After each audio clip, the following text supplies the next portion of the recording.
Olá, alunos do terceiro ano, tudo certo? Vamos continuar com a Era Vargas, né? A coisa vai longe, mas enfim, é um tema muito importante, certo? Então, como eu falei para vocês, o Vargas, por mais que o projeto dele inicialmente fosse uma perspectiva industrialista, urbana, enfim, de estimular um desenvolvimentismo, digamos assim, nacional, né? No sentido nacionalista, de fato, né? Não nacionalista de vamos comemorar datas de independência de outros países. Não, o Vargas ele era extremamente nacionalista, tá? Então, basicamente, o que, que ele. Num primeiro momento, ele não tinha como abdicar dessa situação do café, né? E aí ele acabava, então, mais uma vez, fazendo que outros contextos foram feitos, em que outros contextos aquilo que foi feito, que foi basicamente a compra de café, a queima de estoques de café, para, né, tipo, digamos assim, deixar o produto mais valorizado do mercado externo, tá? Então, aquilo que já foi feito anteriormente, ele vai fazer novamente, certo?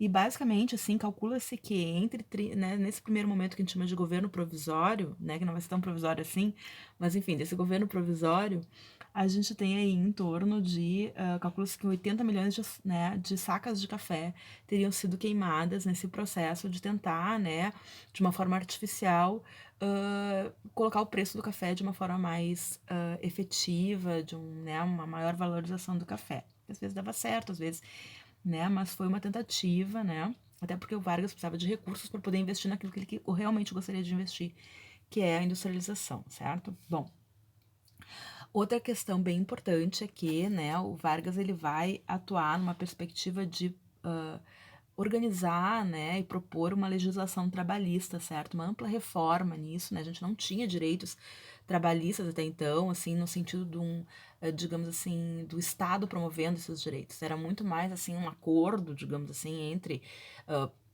patrões, digamos assim, né, empresários, enfim, e seus trabalhadores, né, os trabalhadores, do que algo que o Estado fizesse essa regulação, fizesse essa proteção, né, digamos assim, do lado mais fraco da corda, né, que são os trabalhadores. Por quê? Porque você compreendia, né, e é engraçado porque, enfim, estamos falando da década, né, de 30 e hoje em dia não tem muitas coisas assim que contrariam isso aqui que se percebia, né, obviedades que se percebiam na década de 30, que, claro, os trabalhadores tinham muito mais dificuldades né, de colocar suas demandas quando era algo individual, né? Ou quando era algo direto sem essa regulação de um poder maior, né, um poder acima, que é o poder do Estado, certo? Bom, então, com essa perspectiva, né, aqueles grupos, né, aqueles sindicatos que estavam se formando também, porque o Vargas também, pessoas, ele era realmente, outra coisa também eu acho inegável, gostando ou não gostando, enfim, né, não é essa, a questão não é essa, né, a questão é uma análise, né, da sua atuação. Ele, assim, era uma pessoa bem perspicaz, assim, bem inteligente, né? Então ele percebia, por exemplo, que, bom, né, eu tenho esses focos de tensão, então eu aplico algumas coisas aqui, mas pego outras ali. Então, os sindicatos, que são espaços que surgiram de uma forma autônoma, a partir da auto-organização, né, autogestão de trabalhadores, eram, digamos assim, polos importantes, né, nessas demandas, nessas conquistas trabalhistas. E o Vargas percebeu que a perspectiva de né, trazer, digamos assim, né, cooptar esses sindicatos era um ponto importante. E isso é uma coisa que o governo também vai implementar. Então, ao mesmo tempo que algumas medidas, digamos assim, né, digamos, de direitos que vão ser conquistados pelos trabalhadores, né, durante o governo Vargas, ao mesmo tempo Vargas vai cooptar esses espaços de poder, digamos assim, do trabalho, que faz a mediação para, né, o seu lado, digamos, né? Então ele vai intervir muitas vezes dentro desses espaços que são sindicatos. Tanto que né, a gente vai perceber que, né, ao longo do período Vargas, os sindicatos vão se tornar o que a gente chama de sindicato pelego. Que o que é o sindicato pelego? É aquele que, na verdade, não está atuando para os trabalhadores, ele está atuando em articulação, né, com o autoempresariado ou com os interesses do governo vinculado aos interesses do autoempresariado. Então, isso é o sindicato pelego e o Vargas vai tentar atuar para fazer esse controle, até para que a mediação esteja também, né? O Vargas é extremamente centralizador. O governo dele vai ser um governo desde o início, né? Mesmo quando ainda não é explicitamente, né, uma ditadura, digamos, ele é um governo centralizador, né? O Vargas vai querer ter a mão, né, de tudo, assim, né? Então, basicamente, ele vai né, fazer uma série de situações, mas ele vai também aplicar, né, essas novas leis de regulamentação do trabalho. E isso vai trazer uma parte do operariado para ele, né? Então a gente vai ter esse jogo. E o Vargas era especialista nesse sentido, né? De controlar e fazer esse tomar lá da cá, essa gangorra, né? Uma hora atendo mais aqui, outra hora atendo mais ali. Ele realmente era um grande, né, especialista nessa perspectiva, certo? Bom, isso também vai se colocar, né, então a imagem do Vargas como pai dos pobres, né, como por essas medidas, mas por outro lado vai ter aquele dizendo, não, ele era a mãe dos ricos, né, mas enfim, basicamente ele vai sofrer muitas críticas também, mais tarde, também até hoje muitos analistas, né, utilizam o termo populista, né, para essas questões. Eu particularmente não gosto do termo populista, mas ele ainda existe, ele foi consolidado, né, na historiografia, então é sempre importante a gente pautar essa situação, né? A ideia do populismo é o quê? É como se fosse um político ou um estadista, enfim, demagogo, no sentido de que ele né, faria uma série de situações de atendimento de demandas populares para controlar a população e para fazer, digamos assim, ficar bem na foto, digamos assim, tá? Eu acho um pouco assim, como é que eu vou dizer, é infantilizar a população, de modo geral, sabe?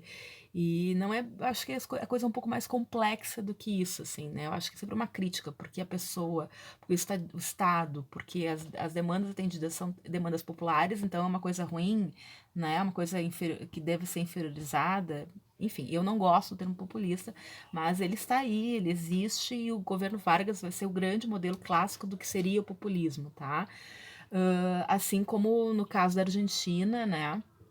Nós vamos ter o Perón como o grande exemplo de governo populista. Por quê? Porque são governos que, na verdade, atuaram de alguma forma, né, aplicando as demandas que já tinha na sociedade, que a população já estava pressionando, tá? Tudo bem? Tá? Pra gente lembrar que não são presentes, né, que são demandas, pressões, né? E o Vargas também, claro, né, ele vai realmente, né, investir na questão desenvolvimentista de um parque industrial brasileiro, enfim, né, isso realmente é um ponto de proteção das riquezas nacionais, tá? Isso realmente era um ponto importante, certo?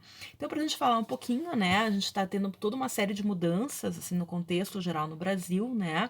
Então, um grande processo de industrialização, a gente vai ter também, né, no sentido de uma urbanização, então novas questões relacionadas à cultura, né? Então, o cinema, né? Que tá vindo o rádio, o grande veículo de comunicação, né? E com isso vai criar uma série de novos costumes, novos hábitos. Então, nós vamos ter ali, né? As novelas por rádio, né? Não tem televisão ainda, né, pessoas? Então, as novelas de rádio. Nós vamos ter, então, né? Um acesso maior à leitura, né? Um acesso maior a informações, então, jornais, revistas, né? Grandes, vamos ter essa é a chamada era do rádio, né? Então a gente vai ter grandes cantores, né? Músicas populares, né? Enfim, cantoras como Dalva de Oliveira, como o Francisco Alves, enfim, pessoas, né, que fizeram muito, Emelinha Borba, a Horácio de Almeida, enfim, são personagens, assim, são músicas, né? E claro, né, pessoas, as músicas, o samba, né? As músicas que vêm do morro, com Cartola, Noel Rosa, né, que é um pouquinho antes. Bom, ele morre em 27, na verdade, mas a música dele influencia muito, né, desses novos personagens, né, da arte brasileira, né? Então a gente vai ter muita essa efervescência, né? Artística dessa indústria cultural, né? Intelectuais, né? Brasileiros que vão começar a pensar o Brasil, né? Então, grandes pensadores do que é o brasileiro, da história brasileira, né? fazendo essa compilação, essas críticas, né? Os nossos três porquinhos da história brasileira vão ganhar peso nesse momento, né? Como, por exemplo, Sérgio Buarque de Holanda, né? Com Raízes do Brasil, que é o pai do Chico. Uh, enfim, né? O Gilberto Freire, né? Enfim, uma galera aí que vai começar a pensar o Brasil, pensar historicamente, né? Pensar o que é o povo brasileiro, pensar sociologicamente o que era o povo brasileiro. Enfim, era outro olhar, né? Então, hábitos, né? Vão se mudar, vão mudar, enfim, né? O Brasil vai ter uma vitrine, né? Da natureza, que hoje em dia tá pegando fogo, né? Mas, enfim, da natureza, né? O turismo, né? Então, o Rio de Janeiro, que era a capital brasileira, então, né? É a grande vitrine, né? Por sua beleza, que realmente o Rio de Janeiro é algo espetacular. Enfim, mas, por outro lado, né? A gente tem toda essa, né? Quase uma belle époque brasileira, mas a gente tem, né, aquela galera que é completamente alijada de qualquer tipo de poder, que vive de uma forma extremamente miserável, que vive nas favelas, que vive nos morros, né, grande maioria população negra, marginalizada, enfim, né, a gente não tem, né, nenhum tipo de dispositivo que possa agregar essas pessoas. Então, a gente começa a perceber, né, que essas desigualdades também se perpetuam e muitas vezes até se acentuam, certo? Então tá, pessoas. Então esse era o contexto inicial. Depois a gente vai começar a falar realmente sobre o governo provisório e algumas medidas tomadas durante esse período, tá bom? Se cuidem.